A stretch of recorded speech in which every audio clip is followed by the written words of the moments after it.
Guys, sedikit komentarin ya, kan kemarin itu timnas menang lawan China di ajang kualifikasi Piala Dunia 2026.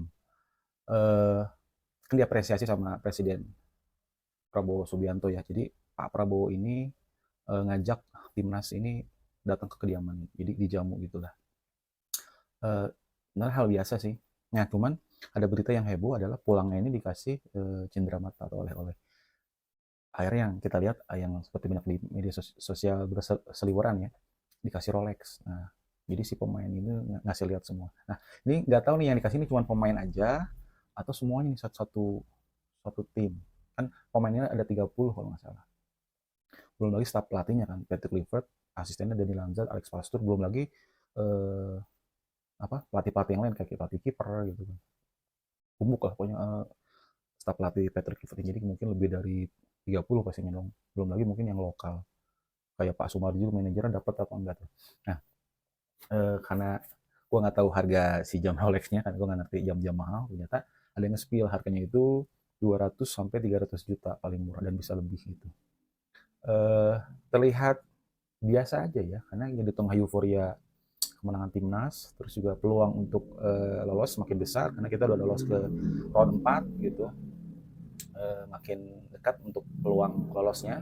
Tapi ada beberapa kritikan dari beberapa banyak pihak, termasuk yang paling vokal adalah Ernest Prakarsa, komika stand up comedian. Terus juga ada dari atlet WUSU ya, kalau nggak salah ex atlet WUSU ya, yang pernah juga jadi juara Olimpiade, SEA Games dan Asian Games, Linswell. Nah, keduanya membahas kurang lebih tentang efisiensi di saat Presiden Prabowo menggaungkan tiap pidatonya dimanapun, efisiensi, efisiensi, mengingatkan atau mengultimatum Menteri Kabinet untuk melakukan hal yang disarankan olehnya.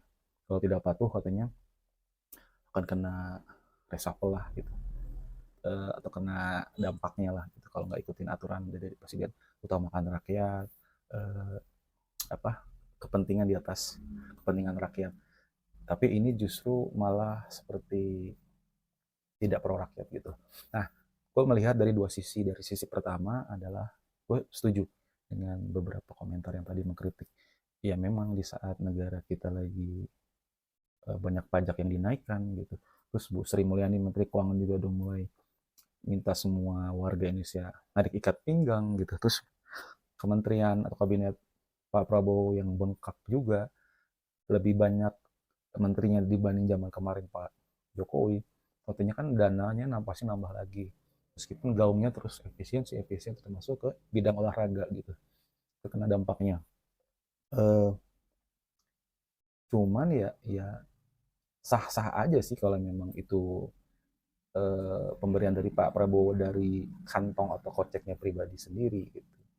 Jadi eh, nggak ada salahnya juga gitu ya. Kecuali memang kalau pakai anggaran pemerintah atau menyelewengkan pewenangnya gitu. Cuman ya memang agak ini juga sih, agak beda memang karena sepak bola kita memang seksi ya, di tengah banyaknya keterpurukan yang belum bisa dibangun, seperti masih banyak eh, judi, mafia pengaturan skornya, manajemennya yang belum juga bagus gitu. eh, Ya tetap seksi lah, bahkan seorang presiden pun inilah tersihir lah oleh euforia kemenangan timnas. Karena memang kalau kita udah ke arahnya ke timnas, mata semua itu melihat baik Indonesia, maksudnya seluruh di Indonesia maupun di dunia gitu. Seorang Erick Thohir aja kan sekarang jadi magnet, bukan Indonesia aja gitu, karena memang dulu udah disorot dunia, kan sekarang makin besar lagi setelah dia bisa megang PSSI ini jadi yang lebih baik gitu. Jadi ya pro dan kontra juga sih, cuma ya kembali ke masing-masing. Apakah kebijakan mengasih jam Rolex ini baik atau tidak, atau bagaimana nasib rakyat yang diminta efisiensi termasuk di para kabinetnya. Jadi gitu.